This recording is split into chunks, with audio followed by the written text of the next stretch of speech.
revelación sobre los últimos tiempos. Solamente dos. Muchos profetas recibieron revelación para su época o para tiempos cercanos a su época. Pero hay dos profetas que especialmente destacan, dos hombres que especialmente destacan por encima de los demás. Uno es el profeta Daniel.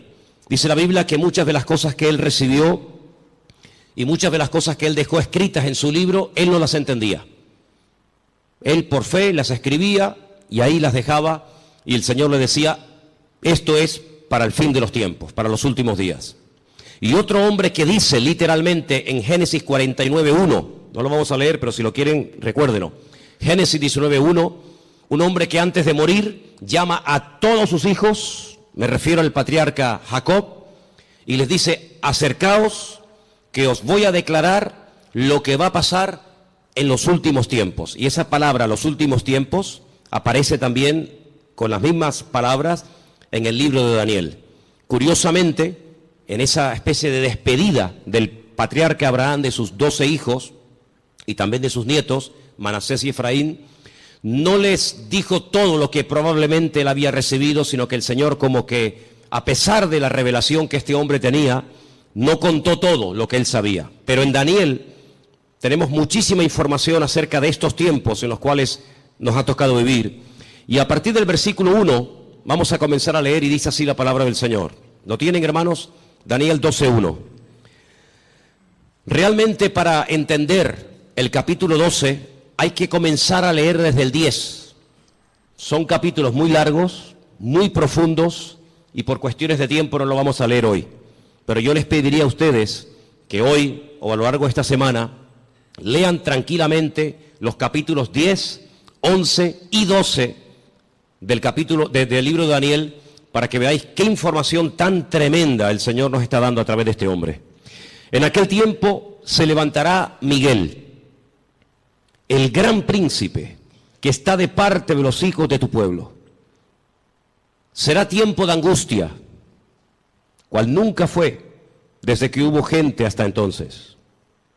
Pero en aquel tiempo será libertado tu pueblo y todos los que se hallen escritos en el libro. Muchos de los que duermen en el polvo de la tierra serán despertados, unos para vida eterna y otros para vergüenza y confusión perpetua. Los entendidos resplandecerán como el resplandor del firmamento, y los que enseñan la justicia a la multitud como las estrellas a perpetua eternidad. Pero tú, Daniel, cierra las palabras y sella el libro hasta el tiempo del fin. Muchos correrán de aquí para allá y la ciencia se aumentará. Y yo, Daniel, miré, y he aquí otros dos que estaban en pie, el uno a este lado del río y el otro al otro lado del río. Y me dijo uno de los varones que estaba vestido de lino, que estaba sobre las aguas del río, ¿cuándo será el fin de estas maravillas? Y oí al varón vestido de lino que estaba sobre las aguas del río, el cual alzó su diestra y su siniestra al cielo, y juró por el que vive por los siglos, que será por tiempo, tiempos y la mitad de un tiempo. Y cuando se acabe la dispersión del poder del pueblo santo, todas estas cosas serán cumplidas. Y yo oí, mas no entendí. Y dije, Señor mío, ¿cuál será el fin de estas cosas? Él respondió, anda, Daniel, pues estas palabras están cerradas y selladas hasta el tiempo del fin. Muchos serán limpios y emblanquecidos y purificados. Los impíos procederán impíamente, y ninguno de los impíos entenderá, pero los entendidos comprenderán. Y desde el tiempo que se ha quitado el continuo sacrificio hasta la abominación desoladora, habrá 1290 días. Bienaventurado el que espere y llegue a 1335 días. Y tú irás hasta el fin y reposarás y te levantarás para recibir tu heredad al fin de los días. ¿Cuántos dicen amén? No es un libro fácil, ¿saben? Es un libro que además hay partes, no todo, estos capítulos no, gracias a Dios, pero hay otros capítulos que están escritos en arameo. Y aunque se escriben las letras igual, las palabras significan cosas diferentes. Por lo tanto, esos capítulos, yo particularmente en arameo sí los puedo leer, pero no los entiendo porque no hablo arameo. Pero estos capítulos 10, 11 y 12 están escritos en hebreo y son muy interesantes porque hay expresiones, hay hebraísmos, hay palabras que tienen una profundidad, un sentido mucho más profundo que lo que a priori se puede entender, se puede ver, ¿no? ¿Por dónde empezamos? Bueno, hermanos, solamente decirles algo. ¿Os dais cuenta cómo está el mundo? En cuestión de días, en cuestión de semanas, el panorama mundial ha cambiado completamente. Profecías que hacían cientos, por no decir miles de años, que han estado ahí como dormidas, están surgiendo las circunstancias, se están dando las situaciones para que así, en un abrir y cerrar de ojos, en cualquier momento, puede iniciar una situación de tal magnitud que ya no hay marcha atrás. De hecho, yo me atrevería a decir esta tarde que estamos en este momento en una situación en la que ya no hay marcha atrás. Naciones que antaño se pelearon, ahora se han unido porque tienen un enemigo en común, y los medios de comunicación ayudan y al mismo tiempo no ayudan. Ayudan porque te dan información del movimiento de tropas, de soldados, situaciones de países, lugares donde hay guerras, muertes, etcétera. Y en cierto sentido, pues gracias a la televisión, a la radio, a la prensa, a internet, pues te enteras de cosas que están ocurriendo a centenares o a miles de kilómetros y estás al día. Pero por otra parte, ellos cuentan su versión. Ellos te cuentan lo que ellos entienden que está ocurriendo. Pero sin embargo, el creyente tiene que tener la sabiduría y la comprensión espiritual para ver mucho más allá y leer e interpretar correctamente lo que está ocurriendo. Hay una profecía que lleva miles de años, vamos a decir entre comillas, dormida, y tiene que ver con la ciudad de Damasco, capital de Siria. Dos profetas, el profeta Isaías y el profeta Jeremías, profetizaron con muchísimo tiempo de antelación que esta capital sería atacada y quedaría prácticamente en ruinas. Y no quedaría prácticamente recuerdo de ella.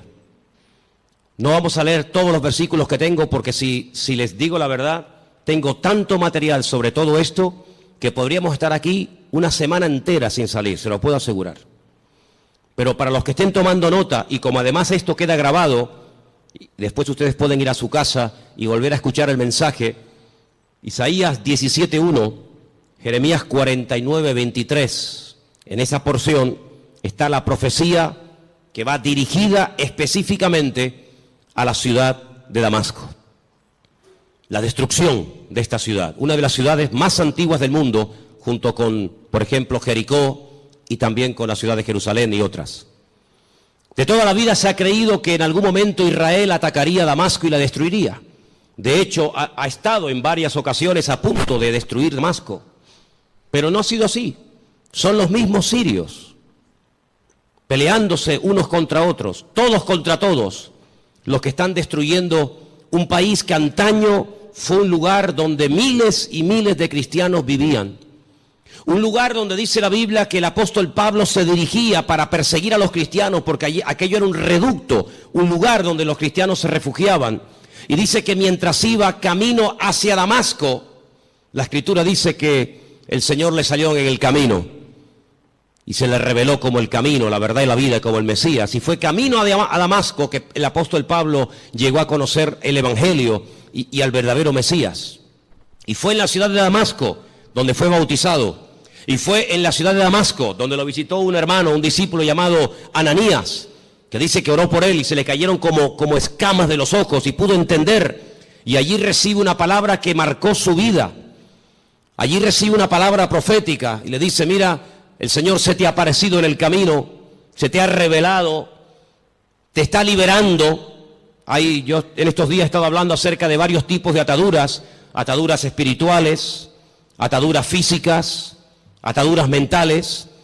El Señor dice, yo te he desatado, yo te rompo toda ligadura de prejuicios, de cultura, de religión, de rechazo a otras naciones, y te libero de tu pueblo y te envío lejos a los gentiles, para que le abras los ojos y para que entiendan lo que tú ya has entendido.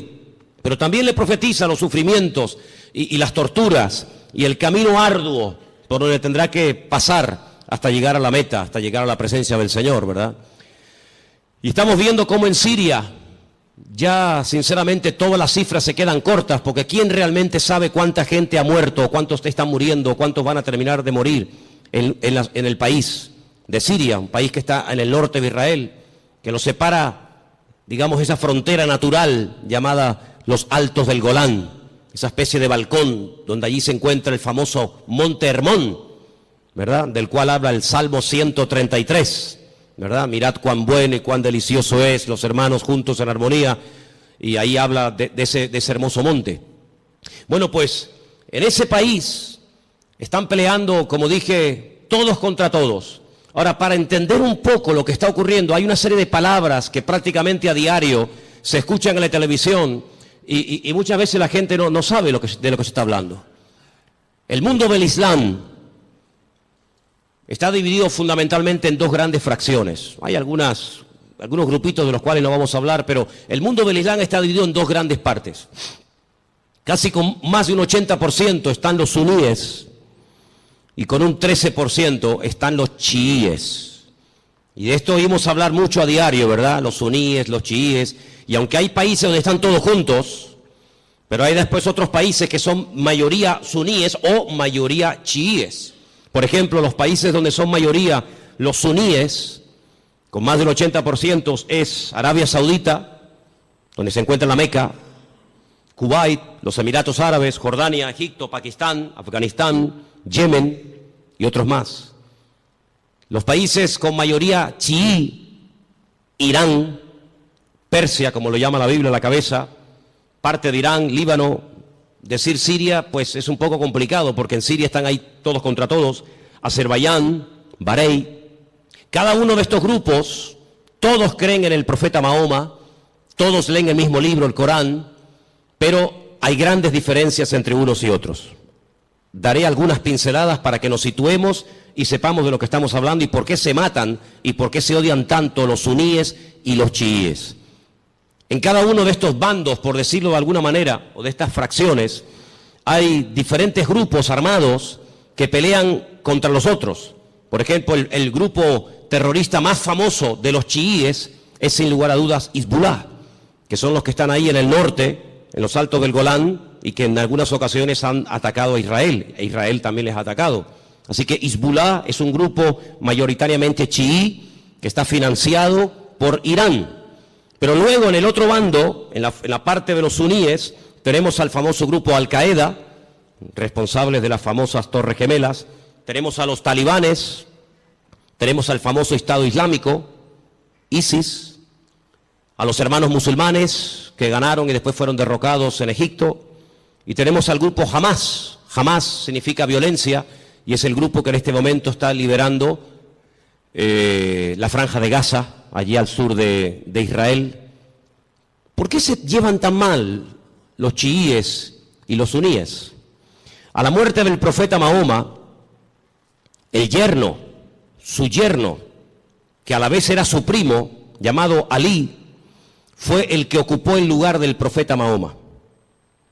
Sin embargo, en el grupo de los suníes, su suegro, que fue el que recopiló todas las cosas acerca del Corán, que era de la misma tribu que Mahoma, Abu Bakr, era el que tomó el liderazgo del Islam. La palabra suní viene de la palabra árabe suma, que significa código de conducta. Ellos creen en los ulemas, que son los doctores, los teólogos del Corán, y son los únicos que pueden, digamos, interpretar lo que dice el Corán, los textos del Corán. Por otro lado, los chiíes tienen a los famosos ayatolás, y ellos lo que hacen es que unen la política y la religión, y hay ahí una lucha porque los suníes dicen que entre Alá y el hombre no puede haber ningún tipo de intermediarios, no se puede adorar a nadie más que a Alá, ¿sí? Pero sin embargo los chiíes, aunque también adoran a Alá y creen en el Corán, y van a la Meca en peregrinación, de hecho, sabéis, la última peregrinación ha sido, como todos los años, catastrófica, han muerto casi 800 chiíes, la mayoría de ellos procedentes de Irán y de otros países chiitas, pues ellos además en sus mezquitas tienen fotografías de sus mártires, entre comillas, de sus santos, y en cierto sentido como casi que los veneran. Así que estos dos bandos están enfrentados los unos contra los otros. Y allí en Siria, por ejemplo, están peleando los chiíes contra los suníes contra los chiíes, unos son apoyados por unos países, otros son apoyados por otros países. Pero curiosamente nada de lo que ocurre en el mundo ocurre por casualidad. Todo tiene una razón de ser. Los hombres no pueden ir de un lugar a otro si Dios no lo permite. Las naciones no pueden dejar sus territorios y abarcar o conquistar otros territorios si Dios no lo permite. Todos los cambios que está habiendo en la geografía, en la política, en la economía, no es producto de la casualidad ni de la locura de cuatro locos, sino que todo esto es el movimiento que Dios permite que se lleve a cabo para el cumplimiento de las profecías, tanto de Daniel como de Ezequiel y otros grandes varones de Dios, que pronosticaron con cientos y con miles de años de antelación todo lo que iba a ocurrir. Curiosamente, Irán, que no son árabes, no confundan, los iraníes no son árabes, son persas, es el segundo animal, la segunda parte de la figura que vio Daniel en aquel sueño, pues dice que ya se han unido con el gran enemigo del norte, que es Rusia, y ya han comenzado a atacar a los enemigos del presidente de Siria, y ya dentro de pocos días comenzará una invasión por tierra, y ya están allí miles y miles de soldados rusos, armados hasta los dientes, ya están atacando posiciones del famoso Estado Islámico y otros también que no tienen nada que ver con el Estado Islámico. Y mira tú por dónde dos países, uno tremendamente religioso como es Irán, y uno tremendamente ateo, como supuestamente se cree que son los rusos, pues resulta que se han unido porque dice que van a ayudar, fíjate qué bondadosos y qué maravilla, van a ayudar a un país que está lejos de sus fronteras, pero que tienen que ir a echarle una mano porque si no va a ser destruido. Solamente hay 5 ciudades de Siria que en este momento están bajo el dominio del presidente Bashar, el resto del país está prácticamente destruido o tomado por otras fracciones. Y mira tú por dónde. La semana pasada la costa de Siria y la costa de Israel se llenaba de portaaviones chinos, armados hasta los dientes con armas nucleares, con misiles, con bombas, misiles de largo y de corto alcance, capaces de recorrer centenares y miles de kilómetros. Y mira tú por dónde naciones como China, que no tiene nada que ver con Siria, o Rusia, que está allí con sus problemas, y los iraníes, que tienen también sus problemas recién salidos de todo este follón que han tenido, resulta que ahora se están uniendo como amigos porque van a liberar a Siria. Y nos vamos a quedar con esta información. Nos vamos a quedar simplemente con la idea de que van a ayudar a Siria y cuando se arregle la situación en Siria, cada uno se va a retirar a su respectivo país. ¿Y quién paga esas bombas? ¿Quién paga esos gastos? Los muertos que van a caer por ambas partes, las familias, los uniformes, las balas, los cañones, la gasolina, el gasoil, los aviones, los helicópteros. ¿Por qué todo esto? La Biblia nos dice por qué. Porque el Señor en los últimos tiempos lo que hará es que, utilizando entre comillas la excusa de que van a ayudar, de que van a liberar a un país amigo o aliado como puede ser Siria, una vez que lo hayan, digamos, calmado la situación, nada les va a impedir que crucen por el norte y por diferentes partes del país rumbo, como dice la Biblia, a la tierra gloriosa. Porque detrás de todo esto no está simplemente cuestiones políticas o económicas, sino fundamentalmente hay una razón: destruir a Dios y destruir al pueblo de Dios. Israel sabe perfectamente que se encuentra en una especie de callejón, no digo sin salida, porque Israel siempre tendrá salida, y la salida no es mirando a Estados Unidos, la salida no es mirando hacia Europa, sino que, como dice la Escritura, Israel en los últimos tiempos se verá totalmente sola y abandonada, como aquella pobre viuda que se fue cargada o se fue contenta con sus hijos, incluso haciendo honor a su nombre, complacida, y viene del extranjero derrotada y solitaria, sin hijos y sin marido, llamada Noemí, y tiene la pobre Ruth que atenderla en los últimos años de su vida. La Biblia nos enseña que estos últimos tiempos recibe un nombre que nos revela, porque los nombres son muy importantes en la Biblia. Yo siempre he dicho que hay una genética, ¿verdad?, que todos llevamos por dentro, que es hereditaria, pero luego, según la Biblia, el nombre tiene un poder espiritual, una influencia tremenda en las personas. Es una especie de código genético espiritual, ¿verdad? Y esta mujer, cuando viene de Jordania, de Moab, dice que ya no se siente complacida y por lo tanto ya no quiere usar más su nombre, sino que le dice a la gente que le llamen Mará, que significa amargada o entristecida, ¿verdad? Y es interesante ver cómo estamos viendo el inicio de lo que la Biblia habla clarísimamente que va a ser una tercera guerra mundial sin precedentes en la historia. De todas las guerras que Israel ha tenido, que han sido ya 7, de todas ha salido más que vencedora. Le han atacado por todas partes, de noche, de día, en plenos días de fiesta importantes. Por todas partes, de todas y cada una de las guerras que Israel ha tenido hasta el día de hoy, de todas ha salido victorioso. De esta guerra que está a punto de producirse en cuestión de días, semanas o meses,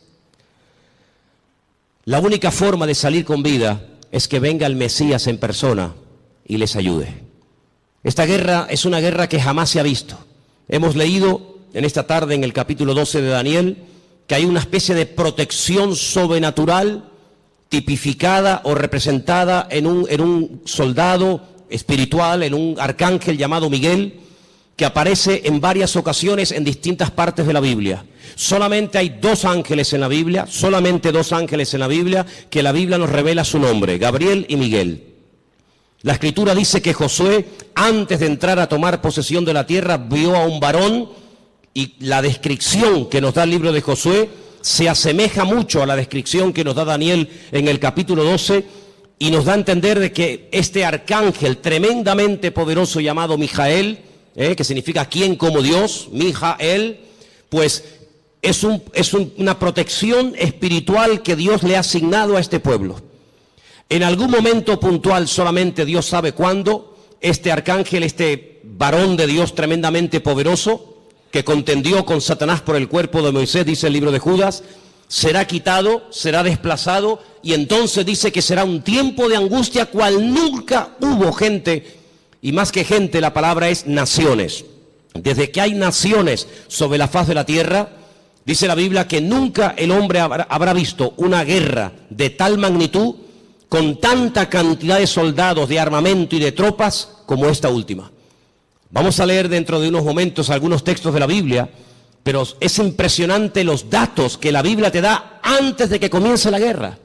Aún no ha comenzado, aún no existía el siglo XX, o el siglo XXI, cuando todo esto se escribió, y los profetas, por revelación del Señor, recibieron los datos concretos y específicos sobre esta guerra.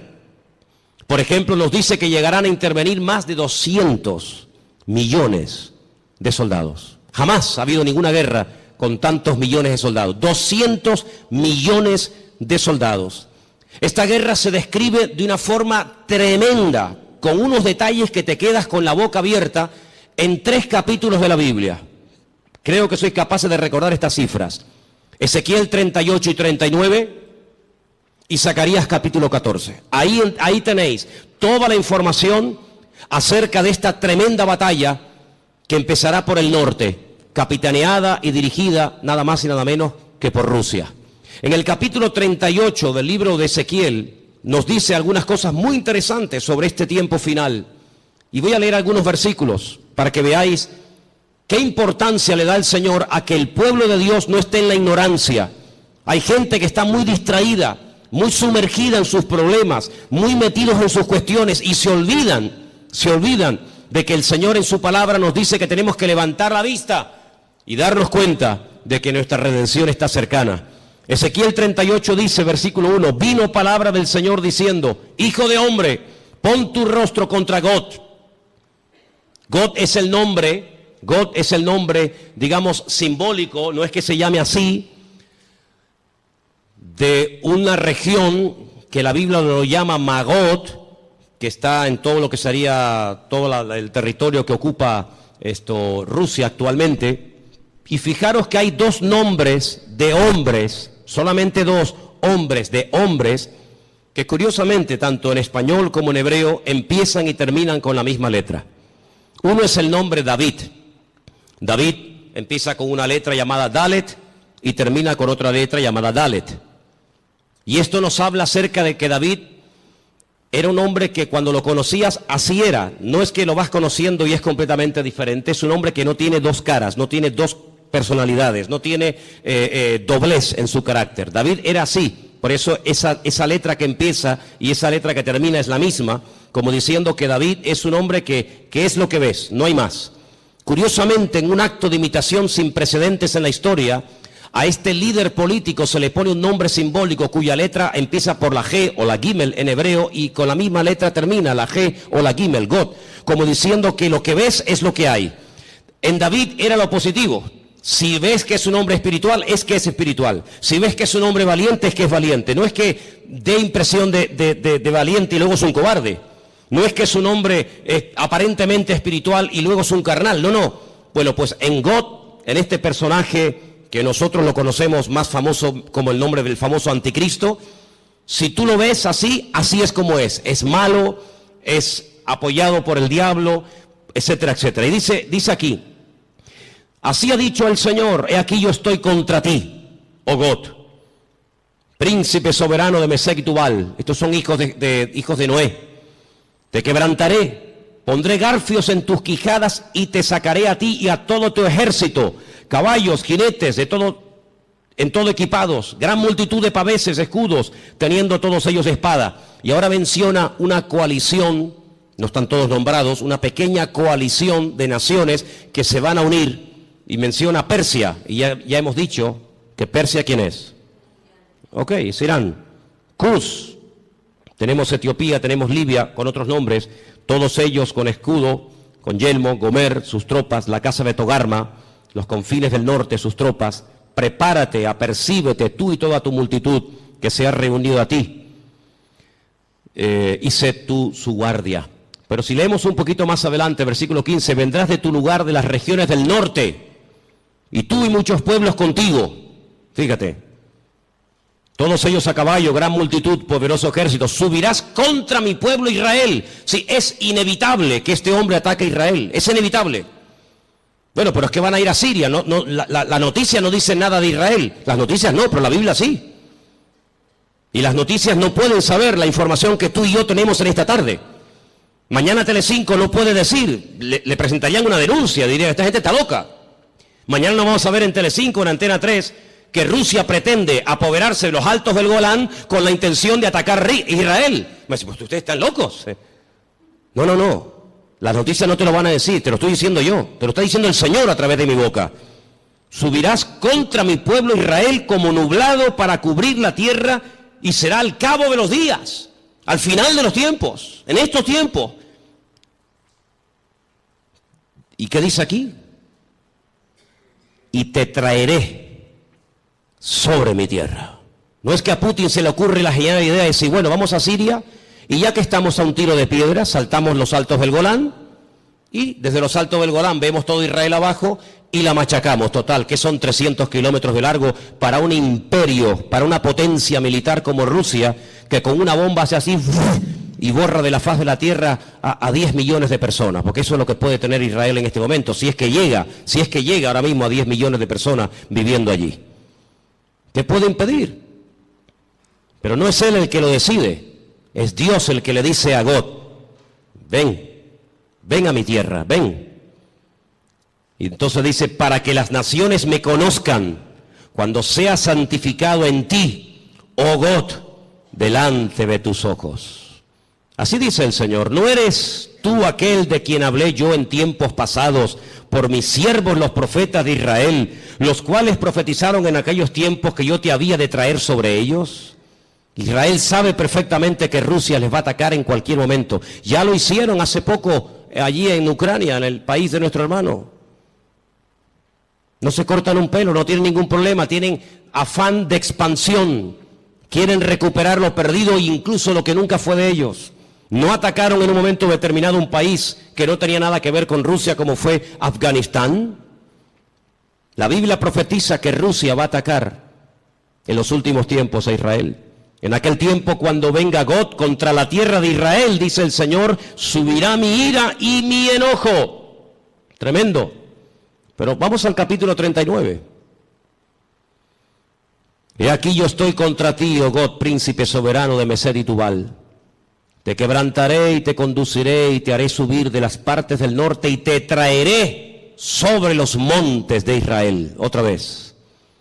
Te sacaré tu arco de tu mano izquierda y te derribaré tus saetas en tu mano. Sobre los montes de Israel, ahora viene la palabra tremenda. Sí, es verdad, Rusia atacará a Israel, pero sobre los montes de Israel caerás tú y todas tus tropas, y los pueblos que fueron contigo, y aves de rapiña de toda especie, las fieras del campo, le he dado por comida. Sobre la faz del campo caerás, porque yo he hablado, dice el Señor. Impresionante, ¿eh? Enviaré fuego sobre Magog, sobre los que moran con seguridad en las costas, y sabrán que yo soy el Señor. Y haré notorio mi santo nombre en medio de mi pueblo Israel, y nunca más dejaré profanar mi santo nombre. Y sabrán las naciones que yo soy el Eterno, el Santo de Israel. He aquí viene y se cumplirá, dice el Señor. Este es el día en el cual yo he hablado. Los moradores de la ciudad de Israel saldrán y encenderán y quemarán armas, escudos, paveses, arcos, saetas, dardos de mano y de lanzas, y los quemarán en el fuego por 7 años. Durante 7 años tendrán combustible, tendrán armamento de todo lo que abandonaron estas tropas tremendas.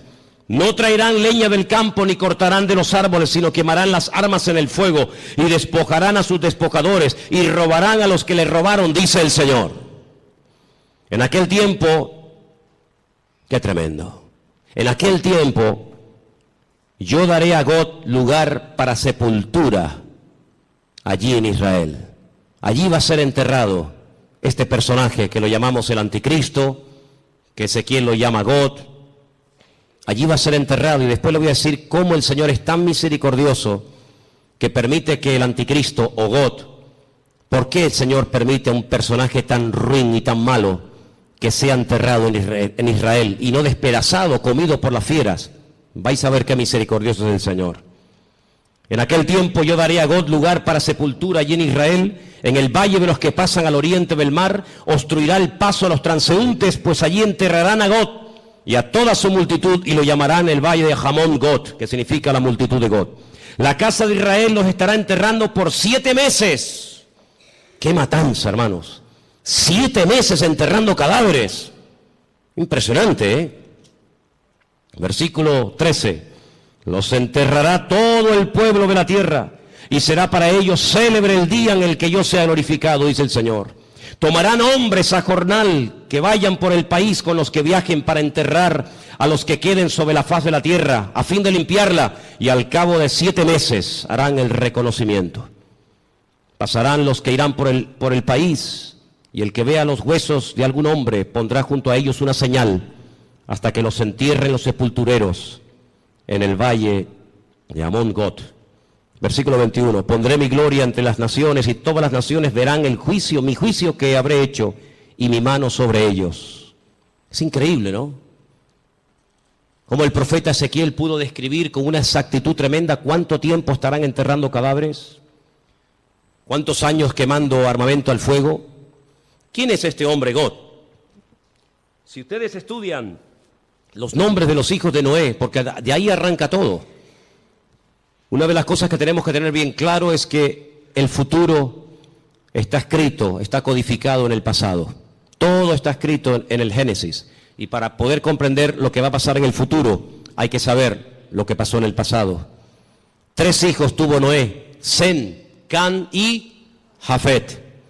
Cuando Noé sale del arca, planta una viña, dice la palabra de Dios que se emborrachó, perdió el control, se emborrachó, quedó desnudo en medio de su tienda. Y uno de sus hijos, Cam, dice el texto hebreo, que se rió, se burló de su padre, no lo cubrió, no lo tapó, lo humilló, se lo contó a sus hermanos. Incluso hasta intentó propasarse con su propio hermano, con su propio padre. Sus dos hermanos fueron de espalda caminando y taparon a su padre. Fíjate qué misericordioso es el Señor, que este personaje que es descendiente de Jafet, no de Can, no de Sem, sino de Jafet, por haber cubierto a su padre, él será cubierto con tierra en los últimos tiempos, en la tierra de Israel. El refrán dice, midá keneged midá, lo que siembras es lo que cosechas, medida por medida. ¿Por qué esperó el pueblo de Israel por María? Al fin y al cabo era una, el resto era tanta gente, 2 millones de personas. ¿Por qué esperó todo el pueblo por María? Porque María, cuando Moisés era pequeño, esperó a ver cuál era el futuro de su hermano Moisés, y no se fue hasta que la hija del faraón lo adoptó y se lo llevó al palacio. Y por ese acto de esperar, de preocuparse por el futuro de su hermanito, que en aquel tiempo era un bebé de 3 mesitos, por ese acto de misericordia y de amor y de interés, años más tarde, el pueblo la espera a ella. Y siempre es así. De ahí que Pablo diga a los Gálatas, si queréis cosechar, tenéis que sembrar, pero sembrar abundantemente para poder cosechar abundantemente. Así que este personaje está a punto de aparecer. Este famoso anticristo está a punto de aparecer, pero ya lo hemos dicho en muchas ocasiones, que en los últimos tiempos habrá una influencia de una institución religiosa que describe perfectamente el libro del Apocalipsis, que dice cómo se visten, dónde están, cómo hablan, cómo no hablan, etcétera, etcétera. Es increíble el impacto que en tan poco tiempo ha producido el Papa Francisco. Es increíble, ¿no? En tan poco tiempo le ha caído bien a todo el mundo. No hay nadie que diga nada malo de Francisco. Fue a Israel y a los judíos, a los rabinos les cayó bien. Incluso llegó a ir al muro de los lamentos y puso su petición entre las rendijas del muro. Después se fue con Abu Hamas, el presidente de la autoridad palestina, y le cayó estupendamente y casi se hicieron amigos y rezaron juntos mirando hacia la Meca. Se fue a Turquía y en la famosa mezquita de Turquía, orando hacia la Meca, le cayó de maravilla a los musulmanes. A todo el mundo le cae bien, a los artistas, incluso a los ateos. Recientemente escuchaba a un político ateo que decía, me cae muy bien este hombre, aunque yo no soy creyente ni creo en Dios, pero me cae muy bien este hombre. Dieron la vuelta al mundo en cuestión de minutos las declaraciones que hizo en un avión mientras viajaba, cuando le preguntaron por los homosexuales, por los gays, y él dijo, ¿quién soy yo? ¿Quién soy yo para juzgar a los gays? Y todo el mundo comenzó a decir, la iglesia está cambiando. Qué diferente, la postura de este Papa en comparación con los otros dos que eran tan intransigentes y tan radicales. ¿Quién soy yo para juzgar? No pasó mucho tiempo y ya hizo juicio sobre uno de sus trabajadores. Ayer un sacerdote, dice él, que salió del armario porque Dios así se lo había pedido y así lo había querido, y fulminantemente fue destituido, ¿no? Qué contradicción con las declaraciones del avión, ¿no? Pero en los últimos tiempos la Biblia nos enseña que habrá una especie de religión que le va a caer bien a todo el mundo.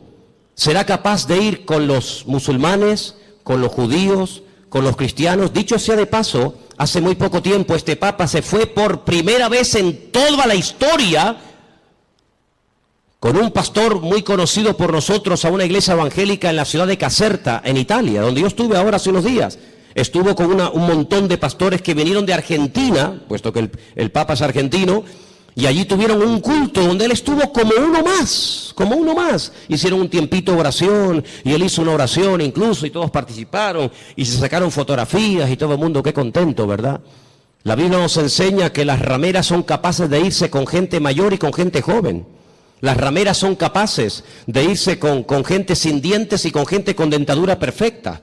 Las prostitutas son capaces de trabajar de día o de noche. Y lo mismo le da a irse con un blanco, con un negro, con un rico, con un pobre, con un cristiano, con un ateo, con un satánico. Le da igual, porque ese es su trabajo. Llevarse bien con todo el mundo para sacarle lo que ella quiera a cambio. Y la palabra de Dios nos enseña que en los últimos tiempos la política y la religión se casarán y se unirán. Qué tremendo los lugares y las conversaciones que últimamente está manteniendo el Papa y muchos políticos viajando de un lugar para otro. Todo está preparado.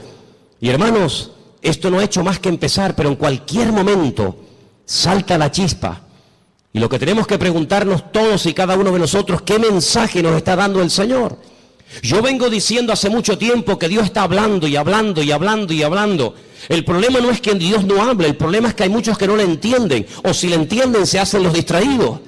Dije hace unas semanas atrás que Dios no solamente habla a través de la palabra, claro, lo sabemos. El que lee la Biblia está leyendo la palabra de Dios, el SMS de Dios, el WhatsApp de Dios, y sabe perfectamente lo que Dios quiere y lo que Dios no quiere. Pero ¿y los que no leen la Biblia? El que no le interesa o no quiere, o dice él que no entiende la Biblia, pues Dios también le está hablando a toda la humanidad. Quiero que vengan conmigo a Génesis 1, capítulo 14, para que os deis cuenta algo tremendo que el Señor dijo en un principio. Allí está, en el Génesis 1, 14. Dio una señal, dio un mensaje muy interesante. Y vamos a leerlo en esta tarde. Dice así, Génesis 1, 14. ¿Lo tienen, hermanos? Tengo esta página de la Biblia prácticamente destrozada, entonces espero leerla bien porque la tengo toda pegada. Creo que dice algo así como: y dijo Dios, haya lumbreras en la expansión de los cielos para separar el día de la noche y sirvan de señales para las estaciones. Ahora ya no tengo ese trocito que dice para días y años. Ok, ahí está. ¿Qué es lo que será? Lo mismo que fue. Cuando estudiamos hace unas semanas atrás el Salmo 19, yo dije que el Salmo 19 dice literalmente: los cielos cuentan la gloria de Dios y el firmamento anuncia la obra de sus manos. Un día emite palabra o información a otro día, de tal manera que hay personas paganas, no creyentes, que a lo largo de la historia, incluso hasta en estos tiempos, fíjate lo que te digo, observando no las profecías de la Biblia, sino observando el cielo, el firmamento, llegan a conclusiones tremendas. Quiero decirles que en un momento puntual de la historia de la humanidad, el Señor utilizó el astro rey, el sol, la luna y las estrellas para darle un mensaje profético a uno de sus hijos llamado José. ¿Lo habéis olvidado? Dice que él vio al sol, a la luna y a las estrellas que se postraban delante de él. Y Jacob, cuando oye el sueño de su hijo, él entiende perfectamente lo que le está diciendo. El sol es el padre, la luna es la madre y las estrellas son sus hermanos. Curiosamente, las estrellas, los hermanos, llegaron antes que el sol a Egipto, porque siempre es así: primero es la noche y luego es el día. No primero el día y después la noche. Primero había tinieblas y después vino la luz. La tiniebla siempre precede a la luz. Pero fíjate qué curioso, los magos de Oriente, que no sabemos realmente de dónde eran, si eran judíos, si no eran judíos, sabían perfectamente el lugar y el día en el que había nacido el Mesías, porque interpretaron que aquellas estrellas que tenían nombre, la estrella Sadik, la estrella Jamelec, etcétera, se habían alineado y ellos sabían perfectamente que tenían que ponerse en marcha para llegar a donde, a Belén de Judea, porque allí era donde había nacido el Mesías.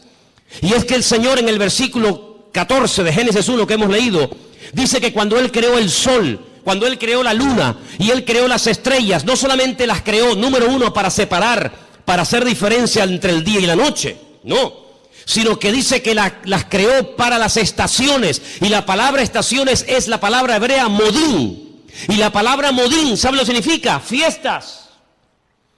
Es la misma palabra que se emplea en Levítico cuando dice: recuerden las fiestas del Señor. ¿Cuándo tienen que ir? ¿Cuándo no tienen que ir? ¿Cuándo tienen que ponerse en marcha? ¿Cuándo no tienen que ponerse en marcha? En otras palabras, cuando ustedes vean los cielos, ustedes podrán discernir en qué tiempo de su relación con Dios ustedes se encuentran. Es muy importante que tú, hermano y hermana que me escuchas en esta noche, te preguntes: ¿dónde me encuentro ahora mismo en mi camino, en mi relación con Dios? ¿Estoy más cerca? ¿Estoy más lejos? ¿En qué punto me encuentro? Porque el tiempo marca la circunstancia y la circunstancia marca el tiempo. Jesús le dijo, ustedes olvídense de ver señales. Esta generación, como es una generación mala, perversa y adúltera, no se le ha permitido ver señales como a otras se les permitió. Ustedes solamente podrán ver una señal, solamente una, y la van a ver, y se llama la señal del profeta Jonás. ¿En qué consistía? Bueno, le está diciendo, así como Jonás estuvo en el vientre del pez 3 días y 3 noches, así estaré yo, el Hijo del Hombre, en el vientre de la tierra 3 días y 3 noches. Esa señal era la señal de la generación de Jesús. Pero sin embargo, Noé no esperaba esa señal. Porque ¿cuál era la señal de Noé? El diluvio. Pero ¿cuál era la señal de Salomón? La construcción del templo. Y cada generación, cada tiempo tiene una circunstancia, una señal, y cada señal identifica el tiempo. Por eso podemos saber ahora mismo en qué tiempo, en qué lugar, en qué punto del camino yo me encuentro en mi relación con Dios por lo que estoy viendo. Porque repito, la señal, la circunstancia política, social, económica, espiritual, etcétera, etcétera, marca el tiempo en el que yo estoy viviendo. Yo no puedo ver, no puedo orar para ver el nacimiento del Mesías porque Él ya nació, no es la señal de mi tiempo. Yo no puedo esperar, aunque ore, ayune 40 días, tome autoridad y reprenda y declare. Yo no puedo ver al profeta Jonás siendo vomitado en una playa para ir a predicar a los ninivitas. No, porque no es la señal de mi tiempo. Pero ¿cuáles son las señales de nuestro tiempo? Pues algunas de las que les estoy diciendo esta noche. Como Rusia, Persia, las naciones árabes, Europa y el mundo entero le darán la espalda a Israel. Y ustedes dicen, pero ¿cómo es posible que todos? Es que no hay ni uno. No hay ni uno que apoye a Israel. Dice, bueno, los americanos, ya no es como antes. Ya no es como antes. Israel se verá más sola que la una. Y solamente podrá mirar en una sola dirección, hacia arriba. Al Señor tu Dios adorarás y a Él solo servirás. Era como la señal profética en el arca de Noé. El arca de Noé no eran balcones como estos cruceros hermosos que abres la ventana de tu habitación y sales a una terraza. No, el arca de Noé no tenía ventana, no tenía ojo de buey, tenía una sola ventana arriba. No podían mirar a derecha, izquierda, delante, detrás, no. El arca de Noé no tenía timón, porque no había que dirigirla a ninguna parte, Dios la dirigía. Y si querías mirar a algo, a una dirección, si era de día o de noche, arriba, nada más que arriba. Y eso es lo que el Señor quiere que nosotros hagamos, que solamente mires arriba. ¿Y quién está arriba? El Señor, Dios Todopoderoso, nuestro Señor, Rey de Reyes y Señor de Señores, no solamente a Él. Y por eso, amados hermanos, esta es la señal de nuestro tiempo. ¿Qué pinta Rusia en Siria? ¿Qué pinta Irán? Que el objetivo no es Siria. Que el objetivo no es llegar y controlar a ISIS y fulminarlo, que no. Que si hubieran querido fulminar a esto, ya lo hubieran hecho hace mucho tiempo. Si Rusia, si Estados Unidos quisiera arreglar el problema de Siria, de los yihadistas, ya lo hubieran hecho. No hay problema en eso. No lanzó una bomba Estados Unidos sobre una ciudad japonesa llamada Hiroshima y se cargó a más de 500.000 de personas así. Y no lanzó otra sobre Nagasaki y en cuestión de segundos hizo